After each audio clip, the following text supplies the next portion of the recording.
say. Oh, come on. That's what you think. Yeah. That's what it is. The wisdom that we don't appreciate is actually in the neighborhood.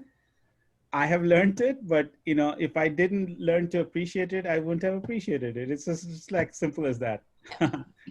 So you're probably going to say something really wise. Okay. So there are 4 parts. Okay. The first part has to do with general questions. At the end of that part, again, I'm going to ask Chelsea because I forget. I'm getting old. So if I missed something, the second part will have to deal with zines because we are a little worried about the efficacy of the zines part. And then the third part has to deal with the conversations. I know it was on Saturday, so some of you didn't get to the conversations, but I know Chantel went to all 4 of them. So I need some feedback on that. And then the final one is future. What do we do? Um, so I want you guys, if it's possible, to be really brutal, if you want to, because most times neighborhood people are really, really polite, and they're going, okay, here comes these EWM people again. Let's be nice to them. Don't. Just tell us the truth because we learn a lot. It is you who's leading what I do. So unless I hear from you, Mhm. clearly, it doesn't really. Then I'll keep doing stupid things, busy work. So current. So the question is, what I want to know, what I want you to think about is, why was it that you joined this program? Other than, of course, I'm really charming. Other than that, why is it that you came in? What was the reason? And then I want you to evaluate based on your own reasons whether this was successful or not, or what could have been done. And the reason I say that like this is oftentimes we have reasons why we do our project, but that's not important. The reason here is, why did you get into this thing, and how do you evaluate it from that standpoint? Well, I'll go first if that's okay. Just thinking about your questions. I was introduced to the program, obviously, uh, because of the organization that I'm with, and so it was my first time all around with even what a zine was. I found that out through this program, which was interesting. But um, I feel like it was after the fact. Now, looking back, as from when we started, like what are we doing? I'm not understanding. But for me, I like people. I like community. So to me, it was a great tool to be able to at least, especially in this climate of social distancing, to have something as a conversation starter. Even though in my interactions they weren't very long, because I was pretty much just calling people, reminding the ones that said they would do it. And then from that point, just having a little bit of conversation. How are you doing? And sometimes they would just leave the conversation, but just dropping them off, smiling, saying hello, having them, some of them at that moment would open the bag and look and, uh, what is this? Oh, great. I love that. And I encouraged them to try it, try it when I would see them again, to just let me know what they thought. And so that was kind of a long answer. I don't know if I went around some of your questions, but for me, I thought it was a great way to uh, re-engage, so to speak, to community members after having come off or still in quarantine, but having months of kind of this whole not connecting with people. So it was a great tool, I thought, to be able to do that. Can I ask you a follow-up questions before others go? And that has to do with, why do you think, or do you think conversation is important? You work on the grassroots. You have access to all kinds of resources, or not. Hmm. Sometimes you're stressed that you don't have. Why is conversation so important for you? Oh my gosh, we are made for conversation. And so I just feel like sometimes food, um, I'm a firm believer food brings people together, and it's a great way to um, begin maybe conversing about something other than what you brought to them, but it just gives them an opportunity to speak about whatever's going on in their life. You know, they may say one thing, which triggers a conversation in a whole nother area, or not. But sometimes just having a warm smile, having someone look you in the eye and communicate. So, in general, human beings are just made to connect. As much as we sometimes are separate and, you know, we think we're so different from one another, we truly, at our essence, we're the same, and we're in need of um, each other more than we know. And I think this climate in which we did this, um, the bags, the zines, um, was a great reminder to people that may be at home alone, and just to have someone come and drop a bag off and stand there and talk with you for a while. Um, I just think it was beneficial, more beneficial than we probably know. But I feel I'm just that type of person anyway, but I think it's important. So One last thing. So you said that conversation triggers other conversations and things, which keeping into account that the privacy of the people you talk to needs to be respected. Can you give us a few stories that something happened that was interesting and it had nothing to do with our project, but got you somewhere? That, you put me on the spot. One thing that I'm thinking of one person in particular, older woman who takes care of her grandchildren, and just our few interactions, she had flowers on her porch. And so we talk about what type, because I'm trying to learn that too, but ask, you know, what type of flowers she was growing and how long she'd been in the community, even watching people walk past that she seemed to know that lived in the neighborhood. And she pointed out a family that lives across the street from her that she had shared with. Mm-hmm. The bag from the previous week. But really just she was talking more about, at one point, just what she was going through with being retired, but raising children. So it may seem insignificant, but sometimes people just need to talk or have someone, you know, listening and engaging in that area. So it wasn't anything big and profound by, as I said, it doesn't sound like it, but obviously she needed to talk about a little bit, her stress and just things like that. So again, these were not, I'll say that again, very long conversations, but because I have in my case, 3 weeks of me personally dropping some off to the same person, it kind of, I feel like it opened the door for me to continue with them, you know, continue to engage them beyond this program. Leah, do you want to go?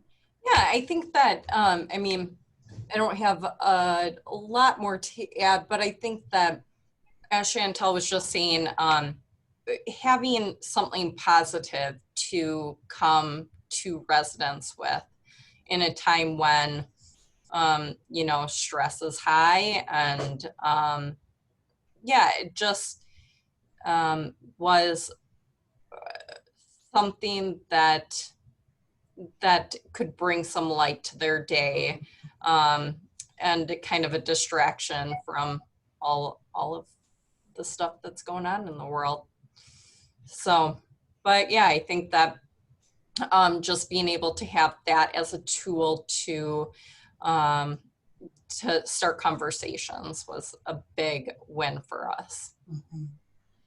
So do you have any personal account stories, events that kind of support this kind of opening up again or connection? It doesn't have to be big, you know, and conversations never are huge. It's slowly and incremental. We know that, but yeah, the couple of families that I dropped off their baskets at, you know, I talked with one family in particular about the zines from the previous week, and to see if anything grabbed her attention. And the one that her and I connected on was the porches one. And yeah, it just brought back memories for her. And right now she's living in an apartment, so she doesn't have that that experience in her home right now. But I think just really a lot of positive memories from her past, and you know, the thought about the future in that. And then another person that I dropped off at a couple of times, just her, I think that it was fun for her to explore the different food items that were coming her way, and was really open. Unlike, there were other people that were like, what in the world is this, and stuff like that, and what am I going to do? But for her, it was a really fun exploration of like what she could do and what she could learn. So yeah, it was a really, I found great pleasure in being able to conversate and having that to talk about. So, and they did too. This really helps, you know, because a lot of times our students, planners, architects, we always look for big causal events. Mm-hmm. And then you actually go to the neighborhood and you find out just the exploration, curiosity, conversation, laughter. They're powerful agents. We never think of those, right? Yeah, for sure. William, why did you get into this? And can you evaluate based on your initial kind of rationale? Yeah, I mean, you know too, like we had been hoping to do a very different set of programs this summer, and then when everything was derailed by the pandemic, I think all of us were left scrambling and trying to make adjustments in a world that still had so many uncertainties. And so we knew that people were hurting, and that as time went on and interaction remained diminished, and people were still pretty isolated in their lives and in their homes, that any opportunity to try and bring people together or find a way to support community building in this time would be beneficial. And so I thought your team did a great job of kind of re-envisioning what could be done, you know, like trying to make the best batch of lemonade you could out of it. And we wanted to be a part of it. I mean, even when we get back to a situation post-pandemic, hopefully, where we can meet in person, we've got to do more of it, and we've got to like give people a reason to do it. And I think one of the best ways to do it is to try and build trust around relationships. And so I know, you know, our residents, especially ones that have been here for a long time, they know Leah more than most, and Rebia, and, you know, a few of our other staff that have been here for a long time. And then, you know, with Chantel, basically I knew that like the more we can foster interaction with our residents, with Leah and Chantel, especially around like positive things, the better that is for us as an agency. And I think the better it is for the community that we're trying to build here too. So it was an easy one for me to get behind, and I'm grateful that Chantel took the lead with support from Leah then too, and reaching out to all these different tenants. And, you know, in addition to the stuff that they both mentioned, I think it helped build a little bit more trust going forward for all the other things that we want to do and support our residents with. So, yeah. So, you know, you were not actually delivering stuff. You kind of organizing the, you know, you're in charge. So you probably had other things to do. Wow. Yeah. Compared to us, we were delivering. But was there a moment when you said, oh God, thank God it was a good, right decision? Or was there a moment, an aha moment kind of thing for you? And for others too. I mean, you know, I think from what I know, having worked with Washington Park Partners before, and so, you're always taking a gamble working with in the university because you never know what we are up to. And then there is a moment when you say, okay, this is okay. Or a moment when you said, oh, damn, we shouldn't have done this. So can you remember, all three of you, can you remember any such moment that you can? Well, I'll just give you a quick one too, is, like while we were in the process of putting this plan together with you all, we also had recently before that made the decision to like install all these gardens in our empty lot across the parking across the street from the food pantry area. And one of the residents who lives right there in the townhome right next to it, the first day we were out there, Leah and Chantel connected with her and told her about the project. And she was like, I was hoping you were going to do this because, I've been waiting to get the gardens going back here for a long time. And she's just somebody that it was great for us to be able to reconnect, because I think she can continue to be like a leader amongst our residents. And then one of the days when we were out there, I just remember Chantel went over with a basket and I was across the street doing something still. And they were just chatting away and laughing and having a great conversation. And I was just observing from a distance. And yeah, I mean, that in and of itself is worth it for me. I echo the sentiment. I love laughter and smiles. Yeah, I think any opportunity that we get to connect with people in a positive, way, that's huge for us. Mm-hmm. That's huge. So Yeah. Especially now that we've taken over the property management too, and we have to occasionally delivering bad news. Things like, We need. you can't prop the door open, or are you going to pay rent, or Yeah. why is that person smashing liquor bottles outside? So this was much better. My aha moment with United Methodist Children's Services was the time you guys rolled out those trays, whatever those are called, the trolleys, and you got some plastic for us, and I was like, okay, we found a partner. It's very simple sometimes. It's very small, little things. Yeah. But it's things that you realize someone is thinking the way you are, and they have just got the project. So anyway, so I was looking at your evaluations for your surveys. What surprised me, and it was incredible, was the size of the families. There were kind of couple of options, and you went from 1 to 2 people to 6 people.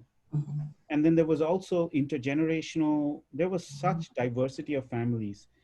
Can you tell us a little more about, you don't have to tell me names of people, but what kind of families they are? And I mean, especially the 6 people and intergenerational, I mean, because there's a diversity, it seems, in Washington Park we don't really talk about, or it's not out there. And just in your survey, I saw that. Can you tell us a little more about the people you served with the boxes, that is? Yeah, I can.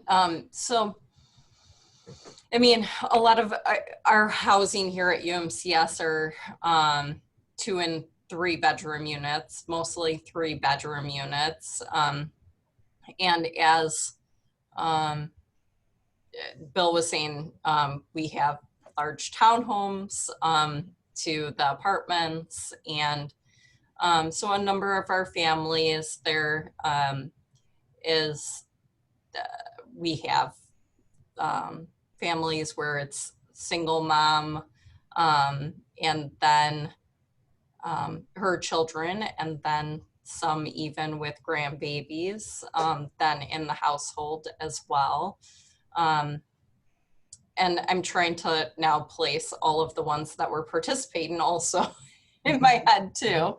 But yeah, we have a lot of different makeup, grown children living with their parents. And yeah, I don't know. Chantel, do you have any other Yeah, I to think add to that? the only one I can think of, and that's the example I gave earlier, she is someone that lives a couple blocks. So she's not in our housing, but she is an older woman. And I get the feeling from the conversations I've had that her grandchildren, I don't know if they live with her or they're just with her a lot.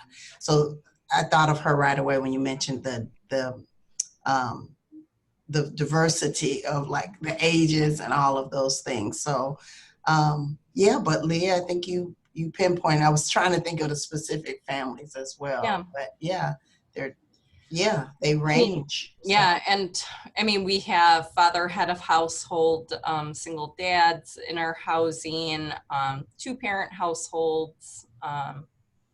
So yeah, we definitely have many different family makeups here and And, throughout. Yeah. and that's actually incredible in terms of its diversity. And, census doesn't always capture it. Right. Wondering if there is some kind of work done on just the intergenerational, the number of people, diversity of a neighborhood, because Mhm. if it wasn't for all the biases that historians have about writing for this neighborhood, it would have been one of the most successful neighborhoods simply because of its diversity of household size Mhm. and the diversity of the household character, the generational household. I mean, this is to me, in a book sense, a perfect neighborhood, but somehow we never get this story. Yeah. Wondering what your response is and why, just kind of, what do you think about this diversity? Is that good? Do you see that the goodness coming through in something in the neighborhood? Are there things that we need to highlight about this diversity? Yeah, I think that families coming together and helping one another, helping the generations to come and stuff. I mean, we definitely, I mean, as I said, we've got we have not a lot, but even in UMCS's housing, people taking care of their elderly parents. Even this morning, we had one of our longtime residents trying to secure housing, a housing unit near her unit so that she could care for her sick nephew.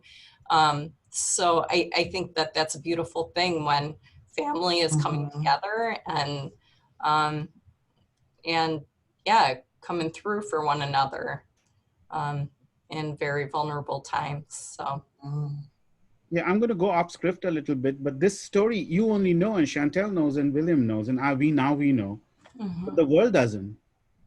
Is there anything we could do? I'm going to jump ahead in the what should we do in the future thing. Is there any way the university with its resources and students could help you document this diversity? These are positive stories. This is not the story of like list the number of crime that's happening and all Right. of that. Yeah. And just the story you just told, that there are people who are helping each other out, and it's a story of caring. Is there a possibility, or have you ever done something like this? Have you documented these things, the number of people, the stories of caring, that kind of stuff? No, we haven't. Why haven't we done that, guys? Yeah, I would imagine it's probably because we've never had the time or been able to carve out the time to make it a priority. And but there are a lot of them out there. I mean, I can, we can think of in all of our housing developments, there are, at any given time, there are some residents that are giving us a lot of trouble and problems, and that's a reality. And it is usually reflective of a lot of different factors and traumas and different things. But what's more so the case, I think, is that we have a ton of residents who are, and even the ones that are causing problems for us, it's not like they also don't have stories of caring and sacrifice and effort. It's just maybe they have a harder time pulling it all together. But we have a lot of folks who are striving to improve themselves and build better lives for their families and aspiring to eventually be homeowners themselves. And yeah, I mean, I think it would be great at some point for us to kind of document some of those stories, whether it, you know, obviously with people's permission, and then, you know, on how or if those stories would get used in any other purpose. But I think it would be great. I mean, we'd learn a lot too from it. I'm sure it would be beneficial for us to know a little bit more about people's stories and what they would be willing to share with kind of an impartial mediator. Yeah, for sure. Yeah, because we do have students, we have resources. I teach classes. It has to be high up in the priority. I mean, we shouldn't be doing something which at this point, with everything else you do, and then you got a student coming asking questions about this, shouldn't become that. But if you think that stories of caring are a priority to bring the community together, to inspire the community, then we might want to actually start talking about first how to collect it, but more importantly, how to disseminate it. Yeah. Not just collecting, which is important. It's how people get inspired by each other's stories. That's more important. So that's a long-term conversation. It just gives me some ideas to, like, at least think of the future of this. Yeah. Yeah, and it gives us I mean, we can think about it as well too, because when we, one of the many reasons why we decided to take over the property management was because we felt that, well, we were having a lot of problems with the previous several property managers who were not always on site, and we felt like there was a mismatch in terms of mission and vision. And we saw and felt that, like, the relationship between residents and the property manager and us, because we had hired this company to represent us, even though we were here every day and Leah forever scrambling to try and solve their problems or advocate on their behalf with the property management team.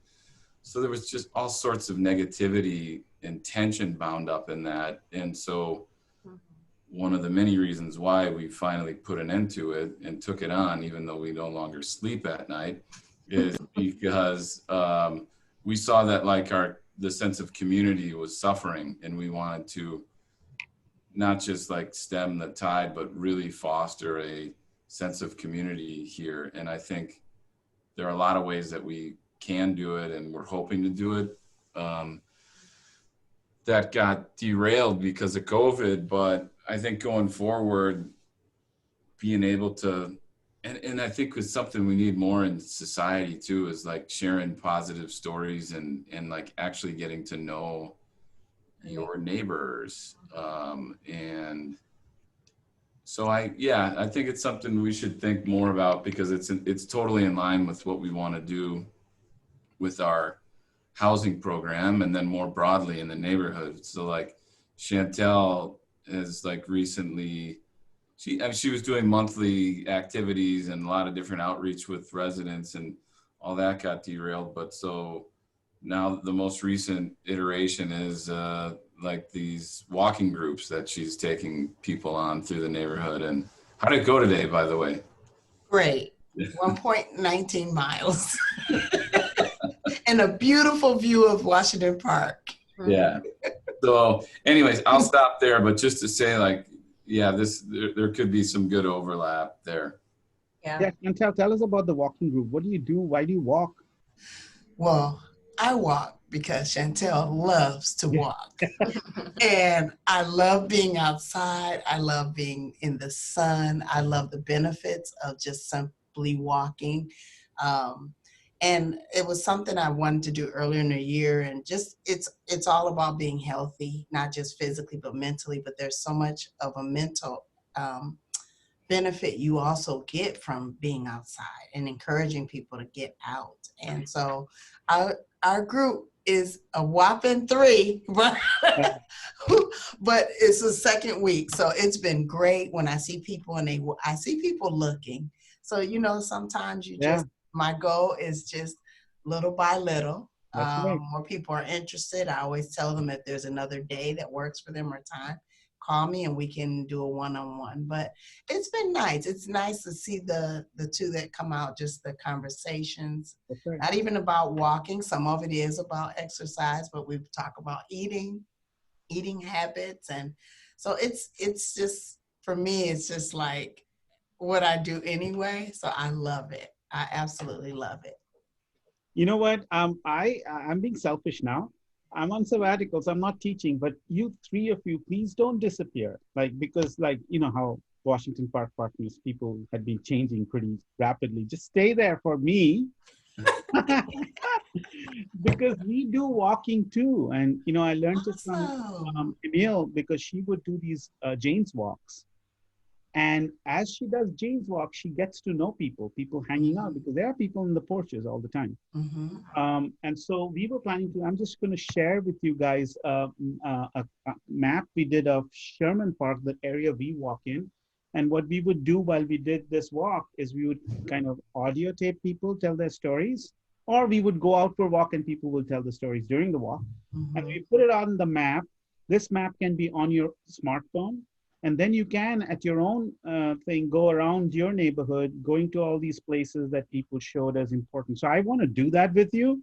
Awesome. But I'm not teaching, but that's just exciting as hell. I can't wait to do it. Okay, Chelsea, do you have, I want to keep track of time. I'm just way over time. So Yeah, I have a brief question. So I think just listening to you, it really speaks a lot about the power of checking in on people, especially when you do it on a consistent basis. And things like walking your neighborhood, these are how we care for our neighborhoods. So not just ourselves, although that kind of gets wrapped, that's part of it. So when it comes to caring practices, some of these subtle things, these simple things, are really fundamental. Was it easy for you to work into your schedule, or was it difficult to incorporate this project? I guess, was it kind of a pain? If you had a busy day, was it up? Were you able to do this? Should I take this one? Yeah, definitely. No, it was great. Once I, once I like knew, oh, this is what we're doing. I heard it in the meeting, but like I'm so visual too, so I have to see things and like, oh, okay, I get it. But it was great. The first thing I thought about when you asked that was like, that gives me something else to do, like in a good way.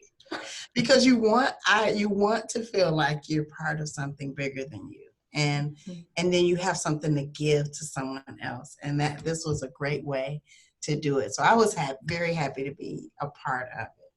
Even more so after the fact, like, oh, that was great. It's over.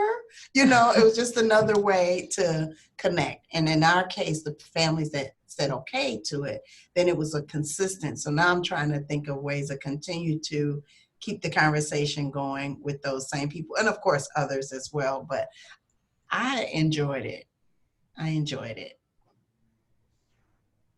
Thank you. okay, I'm going to move on to the zines. And the zines, that's the one we put a lot of effort in. We have tons of those, and those are actually products of what we worked in the neighborhood for years. So we repackaged our usual exhibition and website. But then we also realized that the audience for the zine, these are all different audience-based stuff, and we are not really sure that the zines made a difference. Maybe it was the food that took on precedence, because I saw your evaluations and so on. But are the zines important? Are they relevant? And if so, should we be making more of those? Or are there other avenues it should be sent out? Or they're just like an exhibit, which really doesn't matter?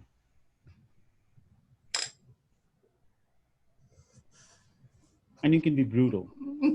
Please be, because I think with some of the conversations I had, I think that some of the residents, I think, so like things like this, things that I know about, or like Amaranth Bakery, or like, that's fun for me to see, because I'm like, oh yeah, like, I don't know how it translated.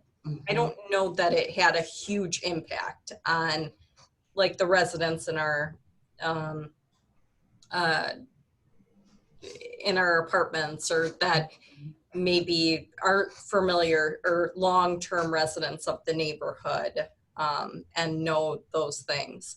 I think there's some that spoke with them, and then some, or spoke to them, and then some that maybe they were indifferent about. So I think that they're wonderful, and I think that they should definitely be a part of something. I think they're a good conversation starter for sure. Yeah. I agree, Leah. I didn't. And I love these. These are beautiful. They were not ours. This is done by. I know, but they were really good. They were really good. And that was the idea. We wanted them to be art pieces, like as beautiful as it possibly can. They So are beautiful art pieces. Yeah, one lesson I learned working with communities is oftentimes you want to think of budget, but if things are not beautiful, they're not durable, they shouldn't be there. It's very true. For sure. Very true. Yeah. No doubt. Chantal, you were going to say something. No, I really was just agreeing with Leah. For me personally, I must admit, before after the first bag, I was not, so it's confession. I didn't look through every zine to read it and all of that. So I didn't have those types of conversations necessarily with the people I did. We didn't, they might have, I think I can think of two of them at a moment of one of the weeks that might have mentioned something about it. And it was good feedback. It just, we didn't have a long conversation about the zines. It was more about the food and what they did to prepare it. For sure. Yeah, I mean, I don't have too much more to add there too. I mean, I thought they were really well done. And, definitely wouldn't, I know people put a lot of time into them, and so we wouldn't want people to be discouraged or feel otherwise. I think that part of the project probably was challenged the most by the fact that there wasn't an opportunity for real dialogue. I mean, like protracted dialogue or presentation of the zine, or because, I mean, even for ourselves, we were still trying to be cautious in terms of the virus. And so like the interactions that we were having that Chantal in particular and Leah were having were like in the doorway, on the porch, in the hallway, but not like sitting down and sharing a meal together, or, so I think that made it a little bit more difficult to get into it. But I mean, the material is fantastic, and the issues are pertinent, and ones that are going to continue to be important for the neighborhood and for the city going forward. So, yeah. One thing that we are thinking of is part of this whole exercise is to tell people that we actually listen. And usually people don't listen, they just keep doing what they want to do. So what we are doing with the zine is we asked everyone, and one of the things people brought up is the how-to zines. If you like just knowledge about doing something, if you want to start a garden, how to do that. If you want to plant onions, how to do that. So we are trying to do that. Or even if you want to cook something, what kind of recipes do you have? We're trying that. We're also trying to personalize these. So if we can get together with, if a student of mine can go with, let's say, Angela, and then tell her she has something to say, and that becomes a zine, then she's the author of the zine. So co-authoring things. The other thing we were thinking of doing is historical, because why are we here? Why are we the way we are has to be explained. People need to know that. That seemed to be something. And like literally what are the various places? I mean, the zines which had these kind of institutions were not our zines, they were MyAd zines. So there's a class from MyAd who has been working with us, and they have been going to all these. They are basically a service learning class, but they're not doing service learning now. So they're finding all these institutions and creating a fun, good looking zine, informing people of all the institutions that exist. And I remember during our housing discussion, when Lamont and Elizabeth Pearson was there, and they brought up these things about there are all these institutions that exist. There is the rental, Elizabeth's renters, lawyers who have all this information, but people don't have access to it. Or they're just this really boring brochures that you just dump. So those are the three areas we are thinking of working on. If you would, like I saw in one of your responses that you want the history of UCMS, UMCS. And Helen was asking, she's the teacher in MyAd, if I had places where I could suggest where people could write a story. So one story could be United Methodist Children's Services. So if it's okay with you, again, one more student's going to knock at your door at some point. Hopefully not for too long. Yeah. Because we didn't do that either. We were there for 4 years and still there in Washington Park. We didn't write the story of United Methodist Children's Services. It was interesting. So I don't know. Any ideas of zines? I won't push you now, but if you can think of any, just drop me a line. And this is in your work. If you think, oh my God, if I had something that people would know, that would be so much easier for my work. That's the kind of stuff I'm asking for. That sounds great. Yeah, thank you for that. Yeah. Chelsea, any questions about the zines that you wanted to ask? Just, what can we do to make sure that people read them? Have fewer zines, make them larger, or are there any simple solutions that you can think of off the top of your head?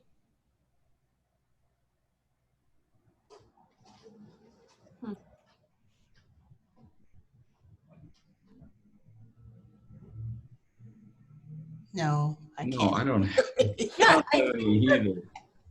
I just I feel don't- like having the ability to like hand them out with the person who made them, like the people who, more personalized touch. yeah, Yeah. anything to like make it a little bit more personalized would have gone a long way, which we weren't able to do in this environment at this time. So, but no, they were really well done. Mm-hmm. So if there were any zines what I'm coming across is resource issues, like printing these zines has to be done through UWM services, which is basically a giant state scam where, they basically charge 3 times to make the prints. Yeah. But I was just thinking, if there are zines that you would like me to make more copies of, let me know. I could try and see if I can get money to actually make like a batch of those. Is there a zine of Washington Park? No, there isn't. History of Washington Park, of the park? No. And there should be. I know, because that was the elephant in the room, but that is the elephant in the, everybody writes about Washington Park. So we said, okay, it's not enough website either. Yeah. So yeah, we should actually do it, especially with all the services that exist. Yeah. Mm-hmm. Yeah. Okay, I'll get that to MyAd folks. So I'm going to move on to the next part because we are fast running out of time, about the conversations, the Saturday conversations. I know many of you weren't there, but the conversation, we realized again, very few people from the neighborhood actually turned up there, which was an eye-opener, disappointing, but an eye-opener. And I think any feedback on the conversations that you can give me. I know Chantel was there, so if you have any feedback. I can tell you that was a tough time for me. I can also tell you this weekend we had we had an event on Saturday morning until about 1:30 it ended. And I came back over to our apartment complex at like 1 o'clock to knock on doors and see if anyone wants a free lunch. And everyone was sleeping. The whole building was asleep. I was like, what is going on? So, or not there. Like, so they, you know, I just think it was a tough time Yeah. for people. Window of time, but.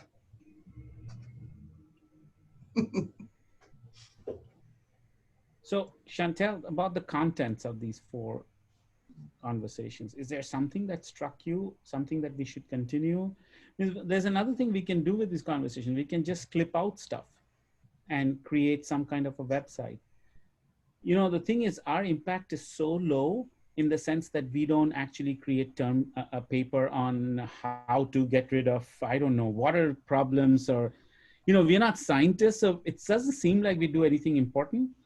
But what we do is just help people like you and Leah who are out on the ground, that kind of mushy stuff, laughter and walk and that kind of stuff. So I don't know, was there anything in the 4 conversations that struck you that we should highlight and bring forth?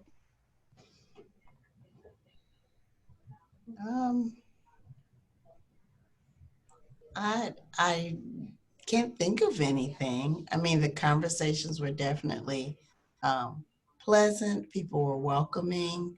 Um, but again, I just think the biggest impact that I could say is just being there and being present in the moment, and that's huge, no matter what you're doing. So, yeah.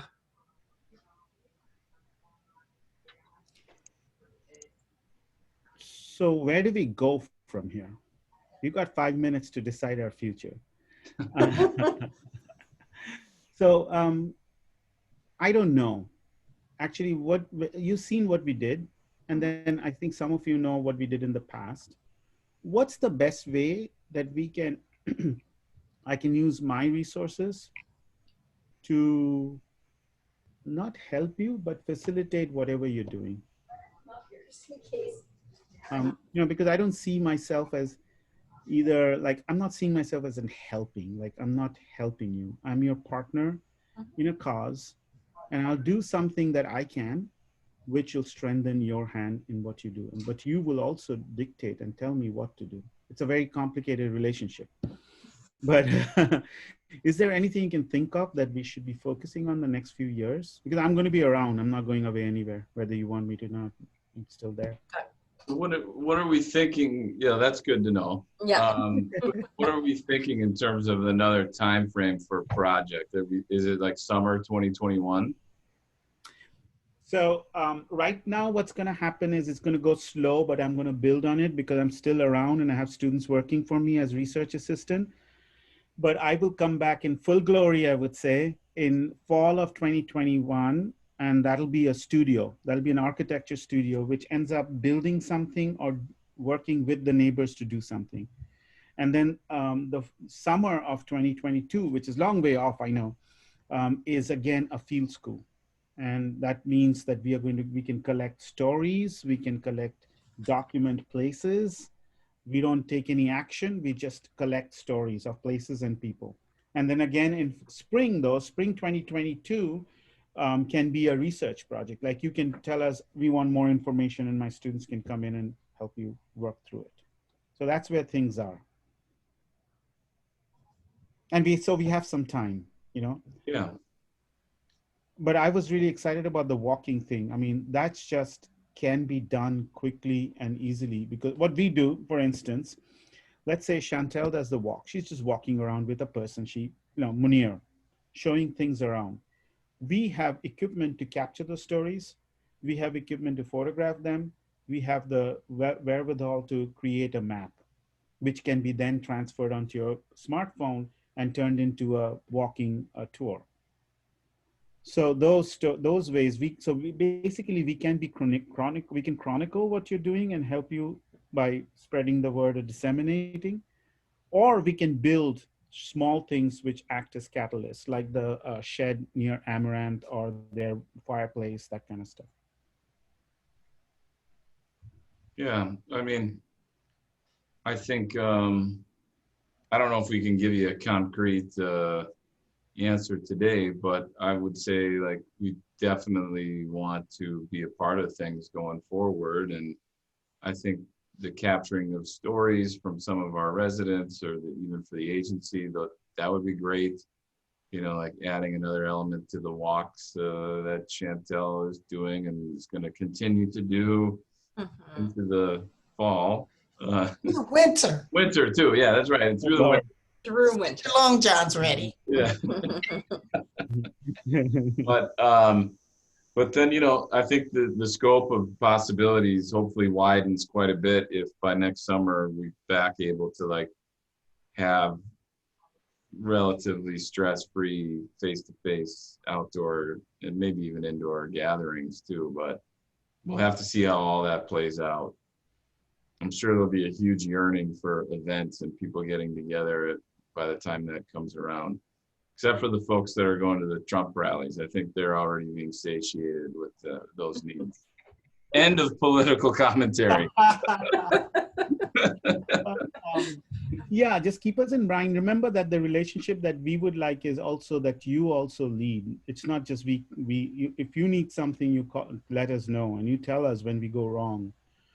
It takes a long while, but ultimately it creates some really important results. At least I'm convinced of that. But it is kind of frustratingly slow.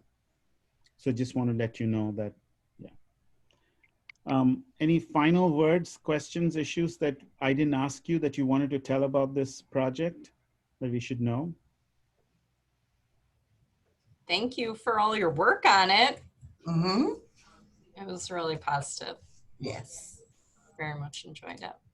Yeah, we learned a lot too. I mean, Chelsea herself, she's doing a doctoral dissertation on caring. So like just the stories you said really is something that I guess she'll connect with you at some point to talk more about that. But okay, so thank you so much again. Really appreciate your giving us time for this feedback.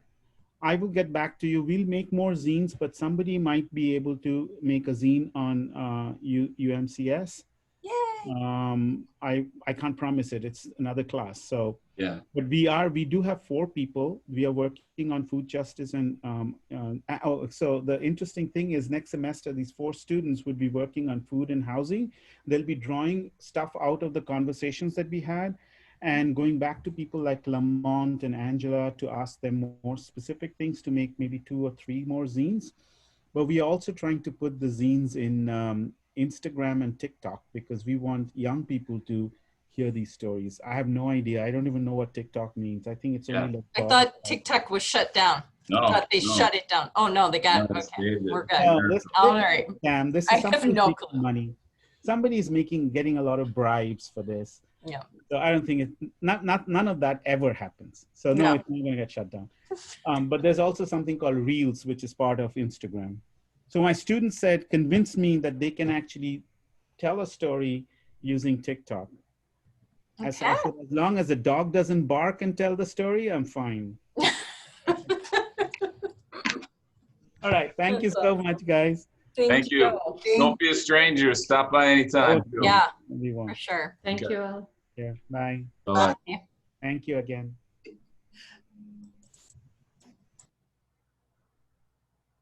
That was good. Yeah, I'm going to stop recording.